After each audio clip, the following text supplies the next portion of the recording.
Fast drafting my work in progress, day 14. Well, here we are, April 3rd. I had hoped to have my draft done before my edits on Restless Spirits Book Two came back, and it did not happen just as I expected because last week ended up being a little bit of a bust. And I went into that in previous videos. Basically, what it boils down to is that I got a vaccination that took me down for a few days. I wasn't feeling very good, so did not get as much work done as I hoped. But I did work yesterday. So I started at 31,525 words yesterday and ended at 34,700. So I got 3,175 words, which isn't bad. That's actually a pretty decent day.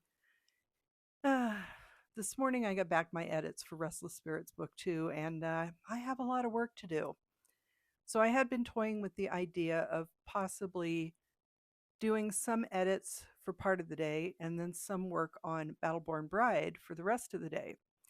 I don't think that's going to happen because I really need to focus on some major plot issues in Restless Spirits Book Two.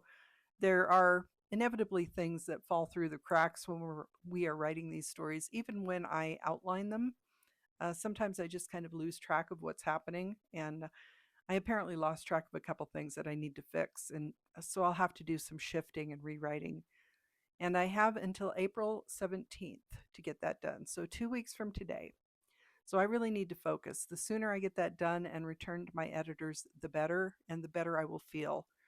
I will admit that today I've been somewhat overwhelmed. I am not getting any writing or editing done today because I actually spent the morning putting together bookshelves because we are doing an event tomorrow. And by the time you see this, the event will be long over, I'm sure. But it is an Easter egg hunt at Pete Livermore Sports Complex here in Carson City. It is our first outdoor event of the year, and we will be using our new books and free candy banner. So that could be pretty funny. I'll probably try to record a little bit of video tomorrow while we're getting things set up so you can see what our little tent looks like. So tomorrow, I'm hoping when I get back from that event, it is a morning event. We should be breaking down around noon. I should have a couple of good hours, 2 to 3 hours at least, of work time in the afternoon to really settle down and start working on my edits because I have to shift gears from fast drafting to editing now. And I will be coming back to fast drafting as soon as I can because I have only 6 weeks, I think, to get the book ready to go to the editors. So, Battleborn Bride is the one I'm talking about. Restless Spirits Book Two, the follow up to Passion Restored, is scheduled to go back on April 17th. Battleborn Bride is scheduled to go on May 15th. So, I have a couple of pretty tight deadlines and I really need to get some work done. And it's going to be challenging, but I did get to go out and visit with a friend of mine, a former coworker. So that was nice. We had a good lunch together. And like I said, tomorrow we have the event, the Easter egg hunt. And then on Sunday, JT and I will be recording our podcast. And we're also going to have a visit from our grandkids. So I probably won't be getting a lot of work done this weekend. I'm hopeful I can get maybe a couple hours tomorrow and a couple hours Sunday, but I'm really going to be diving in on the editing starting Monday morning because I will have a lot of work to do. And if you saw my last video where I was talking about doing this to myself versus doing this for myself, right now I'm very much in the I feel like I'm doing this to myself camp because it's a lot in a short period of time. I'm pretty sure I can do it. I'm not 100% confident, but I'm pretty sure. And I definitely invite you to follow along if you're interested in seeing someone implode due to their own decisions because, well, this is going to be a challenge. And I should mention, I think, I don't know if I have recently, but I just passed the 2 year anniversary of retiring from my former career as an archivist. That was March 30th of 2024 when I retired. The Remainder of 2024, I didn't do much of anything. I was basically recuperating from all of the things I had done throughout the course of my adult life. And I kind of started writing again toward the end of that year. So, going into the beginning of 2025, I was working on completing this book, Passion Restored. And I had hoped to get it out earlier than I did. It was not released until July of last year. Now, with my current projects in progress, my Restless Spirits Book Two, I'm hoping to release Memorial Day weekend. It might not be until early to mid June, but it's coming up soon. Battleborn Bride, as I've mentioned, is scheduled to come out in October. And that's the one that's really kind of giving me fits right now because I haven't really even finished my first draft. Plus, I have Restless Spirits Book 3 written.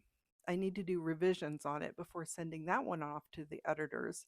And I'm hopeful that that one will come out maybe around Christmas this year, maybe early into 2027. Good grief. And then the other project that I've mentioned is doing poetry for October for my Spooktober playlist. And it will be poetry based on Edgar Allan Poe, just kind of along the lines of the way Poe wrote his poetry. I might try to make it Poe like, but have it Nevada themed. I'm not quite sure how I'm going to handle that yet, but if you stay tuned, I will do a me and my trusty typewriter playlist when I'm working on those poems because I will be over in my other room, which is a guest room slash crafting room. I have my sewing machine in there and I also have the typewriter set up. So I will be in there working on those poems, but I can't do that until I get Restless Spirits Book 2 and Battleborn Bride all wrapped up.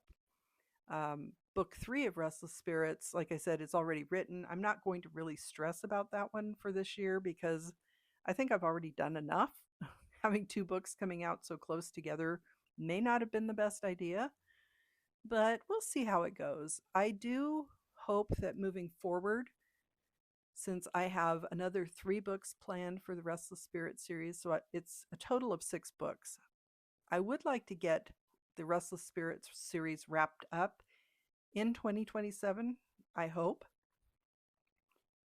because I have a few other series I want to work on.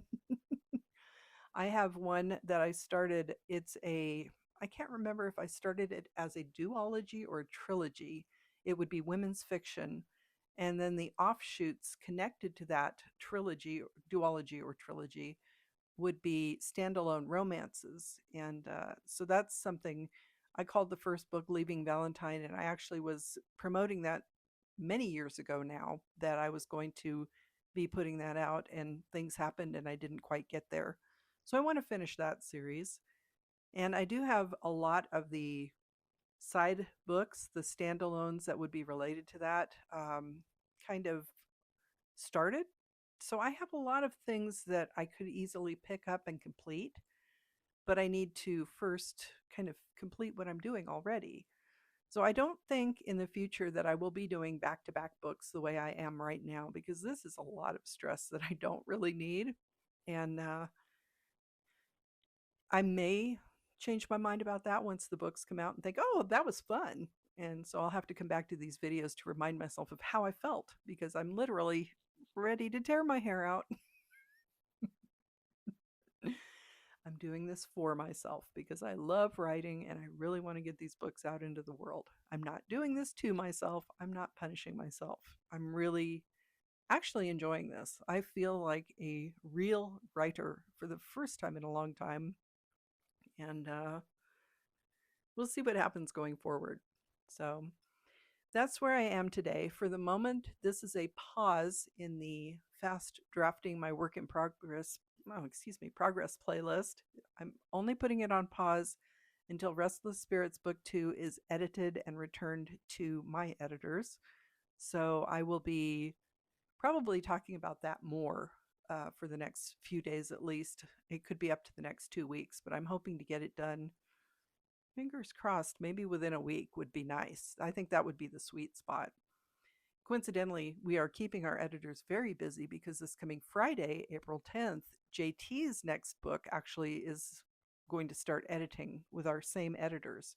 So we're definitely keeping them in business.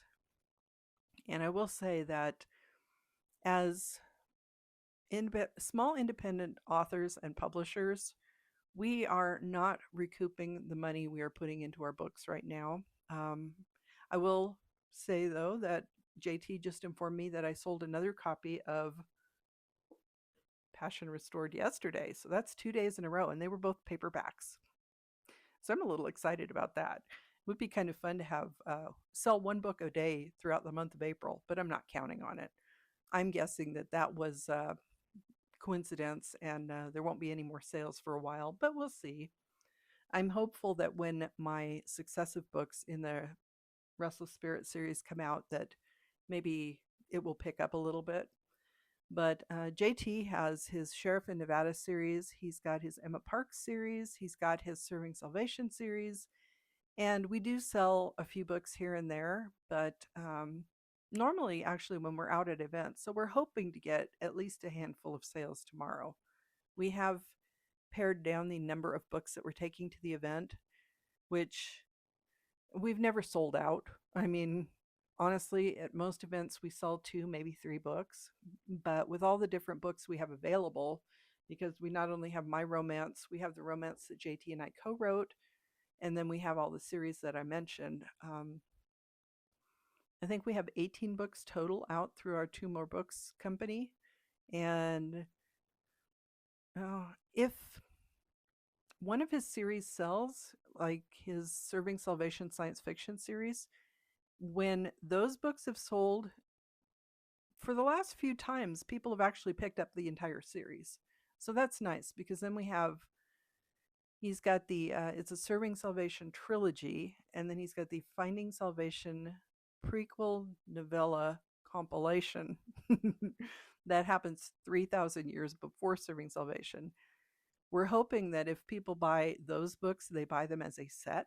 And we do provide people with a backpack if they do that, because we have Two More Books backpacks that we sell for $5 each. They're not much. They're the drawstrings. I've seen places like Whataburger has something similar that they give away. So when we sell those books as a series, we will normally give someone a backpack along with it just as a thank you.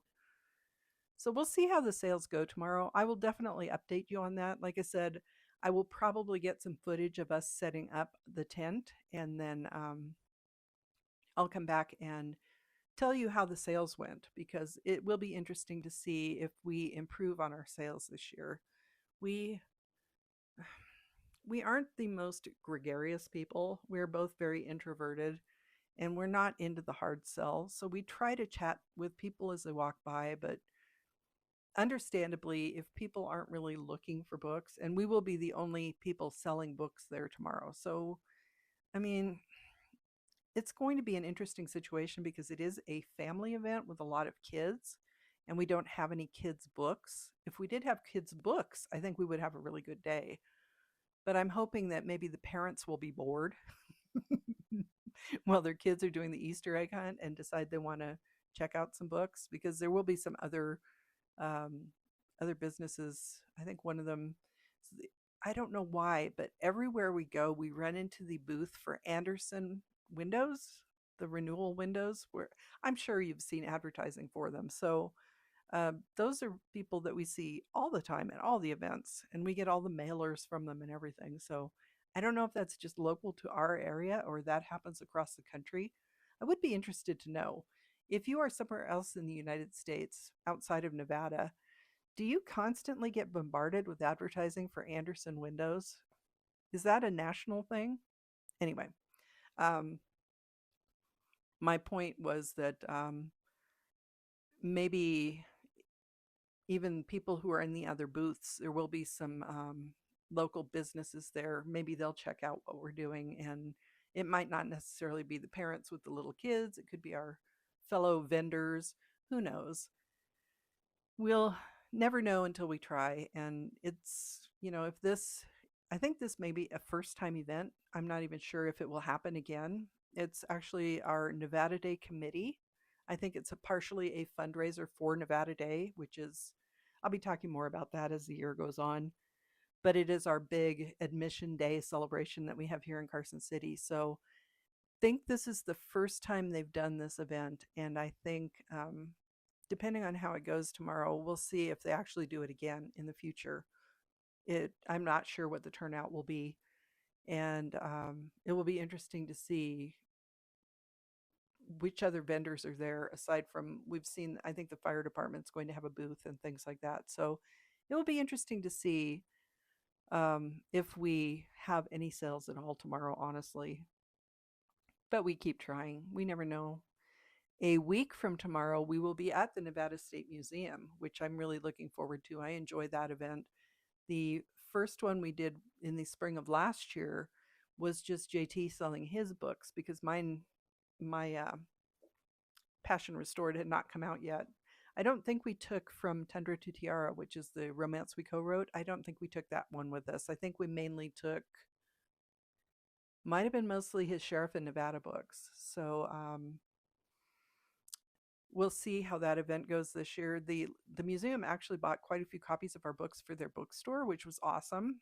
And we had to become state of Nevada vendors to do that. So if you are an independent author and you want to get your books out there, depending on what kind of books you write, of course, definitely look into your local museums, local gift shops, not just bookstores. Look around and see what kind of businesses in your area sell books.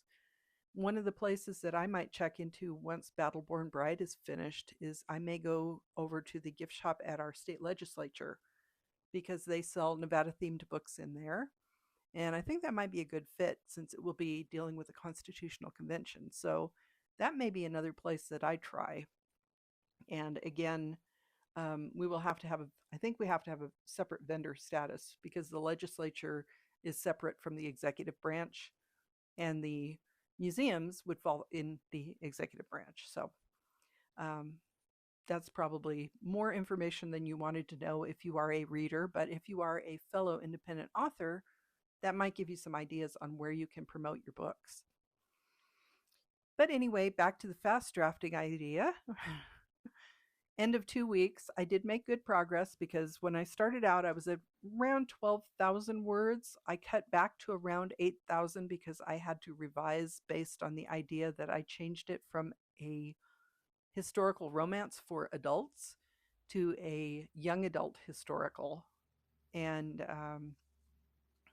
the I didn't have to make a lot of changes. I just tweaked things a little bit. So I'm hoping, based on my beta feedback, I'm hoping that I hit the right age range in my writing because this is really the first time I've tried to write a young adult, and it will be interesting to see how it turns out. So I will definitely come back with more fast drafting news when I get back to Battleborn Bride. But in the meantime, the next few days is going to be all about Restless Spirits Book Two.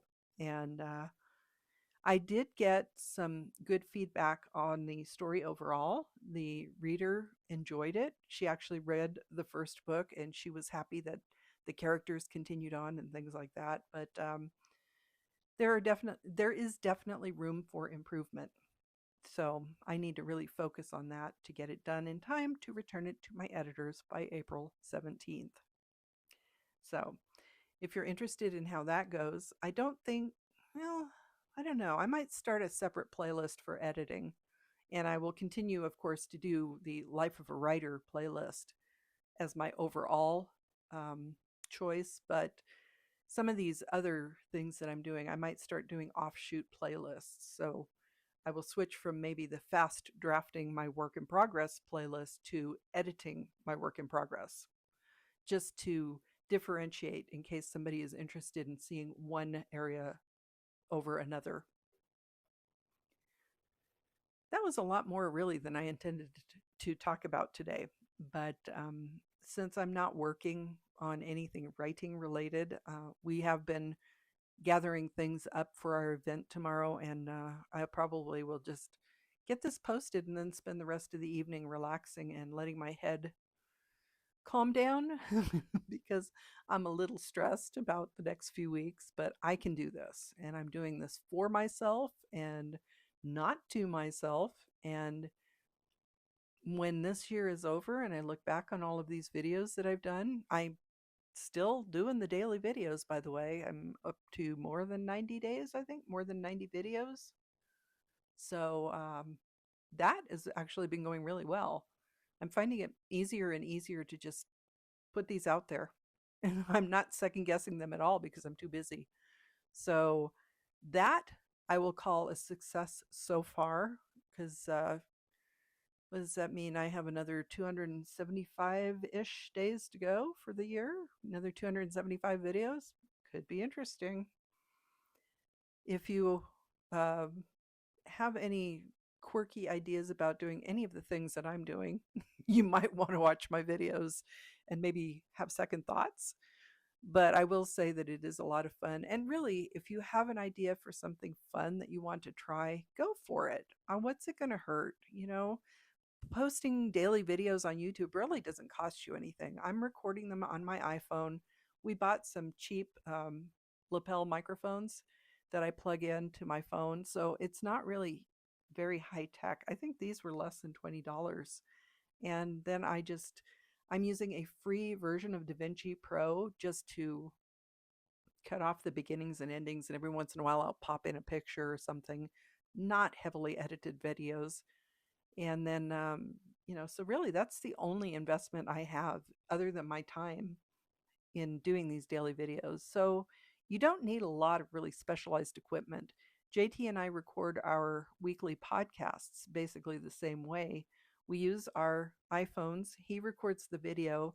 I use GarageBand on my phone to record the audio so that we can post it to both the audio platforms and to YouTube. So definitely, if you're thinking about doing this, give it a try. Just try it a few times. You may not pick up a huge following, at least not right away, or you might be the kind of person that gets all the attention. I think it really comes down to personality, and I'm more of a quiet person, so I'm not usually the type that's in the spotlight all the time, which is funny because I'm doing videos every day. But it's definitely a fun experience. And I think if nothing else, you could do it as a daily journal for yourself. You don't even have to make the videos public. You could put them up as a private video, and then I think you could share them with family or something. So there are options, but it can be a fun thing to try. And if you are someone who has thought about writing a book, I definitely recommend giving that a try too. Anything you want to try, whether it's writing, whether it's art, whether it's photography, whether it's videos, um, you know, there are so many fun things to do. So, really, get out and live your life as much as you can. But in the meantime, I got to stop procrastinating, get back to preparing for tomorrow and getting this video posted. And then I'm hoping that my brain will be a little bit more calm tomorrow so I can settle down to my editing. And maybe it won't be quite as much as I expect it to be because I'm thinking that the notes I read, it does seem like I can tweak a few things here and there. It's not like I'm rewriting the whole book. It shouldn't take me 2 full weeks, but we'll see. If you want to see how that goes, definitely follow along. I will start a second playlist for editing and we'll go from there. In the meantime, I thank you for joining me today. I do appreciate if you watch these videos all the way through, especially since I do tend to go off on tangents and ramble a little bit. But I have a lot of things going on in this brain, you know. Sometimes we have joked about me being a blonde and having, you know, we don't need to go there, but, blondes sometimes have a stereotype that there's not a lot going on up here. And I would not fit that stereotype because my brain is constantly going. Anyway, thank you again. I'm Cassidy Carson, and this is The Life of a Writer. Take care.